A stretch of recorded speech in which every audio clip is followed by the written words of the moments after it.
You are on the rant couch where I rant about whatever my $15 a month plus patrons want me to rant about. You can get one of these by being one of those. This one's for King of Games, who says, "Hi there, Digi. Rant about poorly written death scenes. More specifically, whenever a protagonist has hastily written character development right before a fight and then obviously ends up dying. This idea came about after I saw your rant on Madoka, and some people were still commenting about Mami's surprising death scene.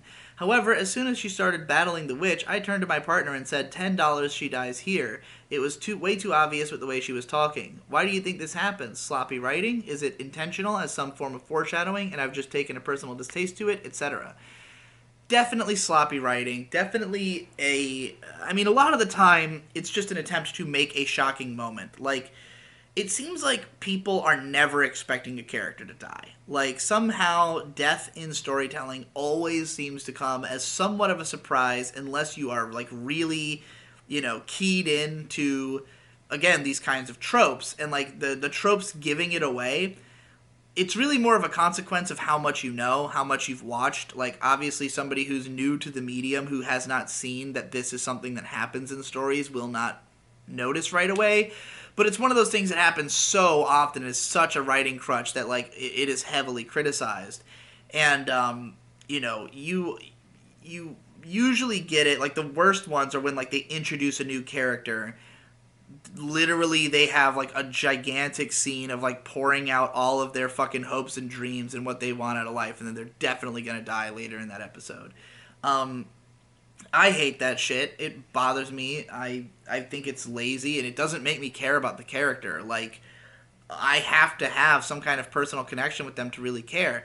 In the case of Madoka Magica, there's a lot of reasons that they were able to get away with it. The biggest one being marketing, particularly before the show came out, that they deliberately said it was not going to be dark, that they had Mami as, like, all the marketing had those four girls as the main characters. It was all Homura, Madoka, Sayaka, and Mami. There was no advertising with Kyoko in it at all, So, like, you had this sense that these are the main four characters, and if this is a cute girls, four girls show, I mean, it's got designs by Umi Aoki, who had done Hidamari Sketch, a show about four cute girls, like, there's a lot of things to psychologically trick you into thinking that Mami is too important to die.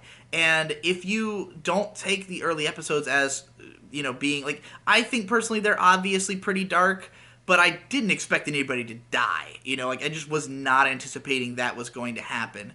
If I had gone into the show knowing that it's a show that is dark enough that people could die in it, or even just with no presuppositions at all and just watched it, I do think it would have been a lot more obvious. And really, even it, like, again, with no presuppositions, I think I might have guessed it just because there was, like, a suicide attempt in episode 2, so it's obvious that things are going to get pretty dark.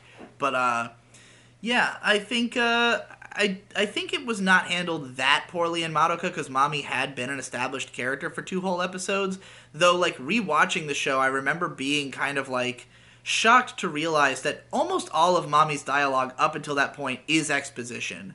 Like, she just kind of is explaining the whole world and its setup and all everything that's going on. Then, like, right when we finally learn about, like, her emotional core, she dies, like, right afterwards. And so, yeah, in retrospect, it's way the fuck more obvious. It's, it kind of paints her as not the most interesting character, Like, not to say that I don't think that what she was dealing with emotionally wasn't interesting, because I think it was kind of interesting, but, like, it is right there before she dies. And, yeah, you see a lot of it. It's just, it really is like a very Spartan, like, utilitarian way of writing, a way of creating emotional moments where there wouldn't be one.